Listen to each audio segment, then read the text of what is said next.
Meus irmãos e minhas irmãs, sejam bem-vindos mais uma vez a uma sessão de perguntas e respostas com o nosso querido bispo Dom Henrique Soares.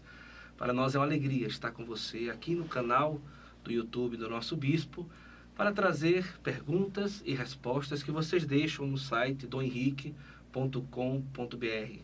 Dom Henrique, sua bênção, mais uma vez aqui, que alegria. Deus abençoe, Guto, Deus abençoe também a você. Hoje essa conversa não vai na sexta-feira, nem sempre a gente pode cumprir o dia prometido. É assim, é a vida. Mas vamos lá. Então, Dom Henrique, uma das perguntas que mais chegam no site é a respeito do sábado. Alguns dizem, o católico também deveria guardar o sábado. Na Bíblia fala, no Antigo Testamento, que se deveria guardar o sábado. O que falar sobre isso, Dom Henrique? Que quem fala isso ainda não entendeu nem como ler a Bíblia, nem o que é ser cristão. É interessante, é sempre aquela história velha. Ou a Sagrada Escritura é lida dentro da tradição apostólica, ou ela é confusão.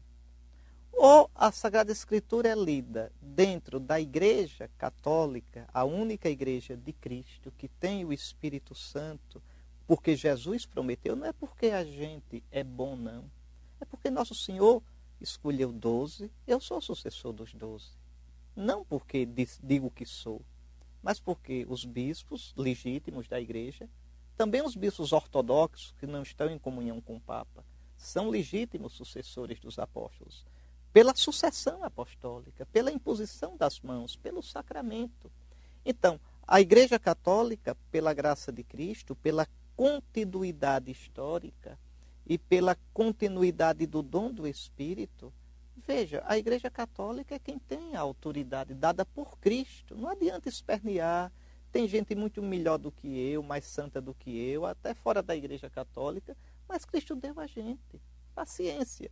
Então a Igreja guarda no seu coração, na sua vida, as Sagradas Escrituras que nasceram nela. Teve gente que andou aí espalhando vídeo deturpado, meio mentiroso, que eu disse que a igreja está acima da Bíblia. Eu nunca disse isso, nem sonho em dizer. Não, mas a Escritura está dentro da igreja. Não é acima da igreja, mas dentro. E a Escritura só pode ser lida de modo cristão, de modo correto, de modo ortodoxo, de modo reto, dentro da tradição apostólica. Fora disso, ela é confusão. Um exemplo disso é o sábado. Um cristão não pode guardar o sábado. Um cristão é proibido de guardar o sábado, atualmente. Vamos lá. O que significa o sábado para os judeus? É Shabat. Shabat quer dizer descanso. Os judeus guardavam o sábado com 2 significados. Primeiro, honrar a Deus, louvar a Deus pela criação. O sábado é o dia no qual o judeu piedoso para, ainda hoje, ele para recordar que a criação é dom de Deus. Então, louvar a Deus, adorar a Deus, recordando que a criação é de Deus e o tempo é de Deus. Então, eu paro para dar tempo a Deus. Ali eu não ganho dinheiro, ali eu não construo nada, ali eu gasto, jogo fora o tempo, como quem consome uma vela, dizendo: o tempo é teu, Senhor. Veja como é bonito. Depois, o sábado também é o dia da aliança. O judeu guarda o sábado para recordar a aliança que Deus fez com o seu povo. Deus escolheu Israel. Por isso, no sábado se escuta a palavra de Deus, se escuta a Torá, se escutam as escrituras dos judeus. Então, esse era o sentido do sábado. Ora, o que é que os cristãos acreditam? A criação foi ferida pelo pecado. São Paulo, na carta aos Romanos, no capítulo 8, mostra muito bem isso. A criação foi sujeita à vaidade. A criação se tornou ferida. O Senhor Jesus vai fazer uma nova criação. Todo aquele que está em Cristo é uma nova criatura. Eis que eu faço novas todas as coisas. Passou o que era antigo. E a aliança antiga caducou. Caducou, então não adianta. Vinho novo, o vinho do Espírito, o vinho da nova aliança, em odres novos. Então, quem insiste em guardar o sábado sendo cristão, está judaizando. E, consequentemente, renegando Cristo. Colocando sua esperança na lei de Moisés. Interessante que já Jesus dá esse passo. Por um lado, Jesus é um judeu praticante. Como judeu, Jesus guarda o sábado. Como é que um judeu guarda o sábado? Descansando. A palavra Shabat quer dizer descanso. Guarda-se o sábado, não fazendo as obras laboriosas, servis, tá certo? Que se costuma fazer durante a semana. E aí os judeus têm centenas de regras sobre isso, que torna um inferno a vida do sábado para guardar isso tudo. Bom, é interessante que Jesus guarda o sábado, mas previne. O Filho do Homem é Senhor do sábado. Ele está acima do sábado, porque ele vai mudar essa coisa do sábado. Veja, primeiro, Jesus cumpre tudo no Antigo Testamento. Se você é cristão e se sabe ler a Bíblia como cristão, o cristão lê a Bíblia partindo da Páscoa, da ressurreição, para o Antigo Testamento, veja, e não começa interpretando do Gênesis. Ele pega a ressurreição e com a lente, com a luz da ressurreição, ele ilumina o Antigo Testamento. É o que a gente faz no Sábado Santo. As leituras do Antigo Testamento são feitas à luz do Sírio, à luz do Cristo ressuscitado. Porque só Cristo revela o sentido profundo da Escritura. Aquilo que em Lucas 24, Jesus faz na estrada de Emaús. Pois bem, então, Jesus, atenção, todo o Antigo Testamento é preparação para o Novo. Todo o Antigo Testamento é profecia do Novo, ele se cumpre no Novo. Jesus guardou o sábado perfeitamente, o sábado santo. Eu tranquilo vou deitar-me e na paz logo adormeço. Pois só vós, ó Senhor Deus, dai segurança à minha vida. Tu sabes, Senhor, quando me deito na morte e me levanto na ressurreição. Então, no sábado santo, naquele repouso tremendo da morte, Jesus cumpriu o sábado e nos libertou do sábado, do jugo do sábado. Por isso, no capítulo 20 do Evangelho de São João, quando São João conta a entrada de Jesus no cenáculo, é interessante como está lá, no texto original. No primeiro dia depois do sábado, estando fechadas as portas do lugar onde se encontravam por medo dos judeus, Jesus entrou. Atenção, esse primeiro dia depois do sábado, essa expressão tem um sentido teológico. Quer dizer, acabou-se o sábado dos judeus. Na sexta-feira o véu do templo se rasga, acabou-se a economia dos antigos sacrifícios. No sábado, Jesus guarda perfeitamente o sábado. Acabou-se a antiga aliança, a antiga criação, a antiga aliança. Nós estamos no primeiro dia de um mundo novo. No primeiro dia depois do sábado dos judeus, Jesus entra, o novo Adão, sopra sobre os discípulos, como Deus soprou sobre o homem original, e dá o shalom. A paz esteja convosco. A paz que o pecado original rompera. Recebei o Espírito Santo, o Espírito que pairava sobre as águas. Então é uma nova criação que vai começar. E você quer guardar o sábado da antiga criação? Então se circuncide também, viu? Faça toda a dieta alimentar dos judeus e coloque a sua esperança na lei. Porque aí não precisa Cristo. Veja onde está a coisa. Mas veja, isso que é tão claro. E aí Jesus se encontra com seus discípulos naquele primeiro dia da semana, encontra-se no oitavo, novamente, 8 dias depois. Veja, Tomé não estava, depois Tomé está. A cada 8 dias o Senhor se encontra com seus discípulos. Nas Escrituras, liturgia da palavra, e no pão partilhado, liturgia eucarística. É a missa. Veja, no caminho da vida, os nossos olhos se abrem e a gente reconhece ao partir do pão.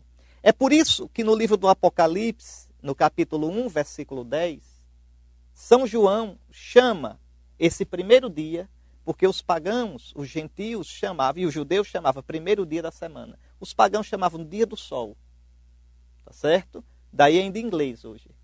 Veja, dia do sol, né? Então, mas veja, os cristãos vão mudar o nome. Apocalipse 1:10, São João diz, né? Que no dia do Senhor eu estava preso na ilha de Pátimos. No dia do Senhor, en Kyriake emera, em grego. Dia do Senhor, que em latim dá dies domini, domingo. Então, o dia do ressuscitado é o dia do Kyrios. O dia do ressuscitado é o primeiro dia depois do sábado. Qual é o centro da nossa fé? O Antigo Testamento? A antiga criação? Veja, a antiga aliança? Ou é a ressurreição do Senhor? A Páscoa? Aqui está a questão.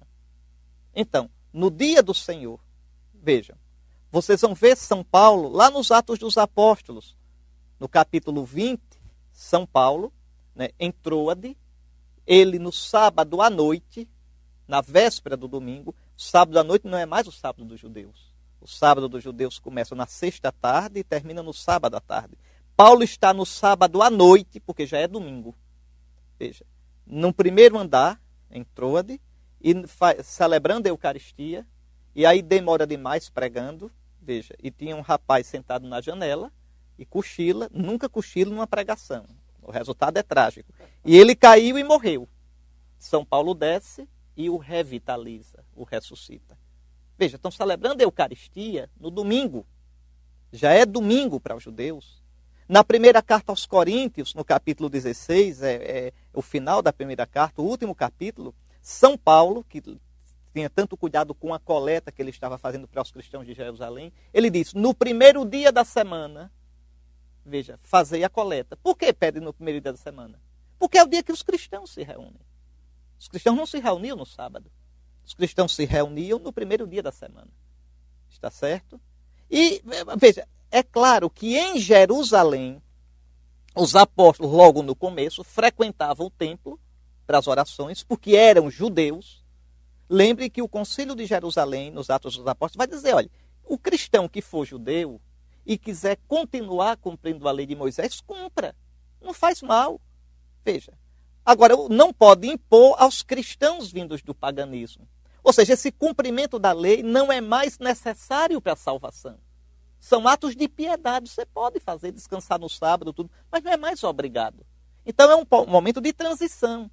À medida em que os cristãos judeus foram desaparecendo, isso desaparece também, essa coisa de ir no templo rezar no sábado. Vá para Jerusalém, para o templo lá, rezar. Isso não existe mais. Vá para uma sinagoga, então, você. Veja, não tem sentido, não tem pé nem cabeça. Então, os cristãos... Agora, atenção. O que é essencial para um judeu guardar o sábado? Descansar. O que é essencial para um cristão guardar o domingo? É descansar? Não. É ir à missa. Guarda-se o sábado descansando. Guarda-se o dia do Senhor participando do banquete eucarístico, da ceia do Senhor. Né?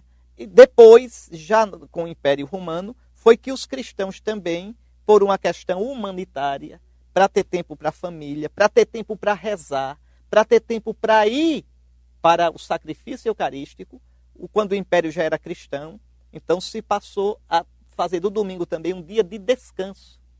Mas a essência do domingo não é o descanso, a essência do domingo é a missa. Sem missa não há domingo. Há dia de cerveja, de futebol, de sol, do que for. Mas não é dia do Senhor. Então celebra-se o dia do Senhor indo à ceia do Senhor, ao sacrifício eucarístico. Quanto a essa picuinha por causa de sábado, que é uma picuinha nova, é do século passado, essas coisas surgem nos Estados Unidos. Tudo é nos Estados Unidos, bem longe da Terra Santa, bem longe das nossas raízes cristãs. Para isso, eu deixo como remédio Colossenses 2,16. São Paulo diz que ninguém vos encha a paciência, vos torre a paciência, que ninguém vos perturbe por causa de lua nova, de sábados. Veja, que são realidades, sombras do que deveria vir. A realidade é o corpo de Cristo, a realidade é a igreja, a realidade é Cristo. Então, é triste que cristãos fiquem com essas coisas. Tá certo? Cuidado. Por isso, sigam o modo como a igreja sempre leva as Escrituras, que você não erra nunca. Quando parecer que tem contradição, procure saber o porquê. E vocês compreenderão como foi que a igreja, guiada pelo Espírito Santo, chegou a interpretar as Escrituras assim. Pode ficar tranquilo que as Escrituras nasceram na igreja, não nascem da igreja, nascem do Espírito de Cristo, mas nascem na igreja. inspiradas pelo mesmo Espírito que inspira a igreja. O Espírito é o ar da igreja, é o ar das Escrituras. E a igreja é o ambiente das Escrituras. E você não errará nunca. Deus abençoe você. Deus o fortaleça cada vez mais na fé católica e apostólica. É isso. Muito bom. Hoje, por ter sido uma pergunta, na verdade, uma resposta um pouco mais longa, no próximo vídeo, a gente traz outras perguntas, mas a gente já quer agradecer e, se Deus quiser, na próxima semana e quando puder. Pois é. Então, sábado, transfusão de sangue, dieta alimentar, imagem. Chega de fazer as perguntas sobre coisas tão tontas. Porque é simplesmente de pessoas que pegam o Antigo Testamento à luz do Antigo Testamento. Leem o Antigo Testamento como judeus, apesar de terem o nome de cristãos. O interessante é que todas essas questões, as pessoas pensam, é a Igreja Católica. Os ortodoxos, que não são católicos, que estão separados de Roma desde 1054, os nestorianos, que estão separados da igreja ainda muito antes disso. Todos eles ensinam a mesma coisa que nós. Sabe por quê? Porque vem dos apóstolos. Então, cuidado com quem sai com a Sagrada Escritura, como se fosse um manual de conserto de carro ou uma receita de bolo. E sai vendo e pegando trechos assim, veja, tá certo? E perde totalmente o contexto da fé católica e apostólica. E nessa fé, a gente deve morrer com a graça de Deus para abrir os olhos para a eterna visão do céu. Muito obrigado, Henrique, sua bênção e até a próxima, se Deus quiser. Até a próxima, Deus os abençoe.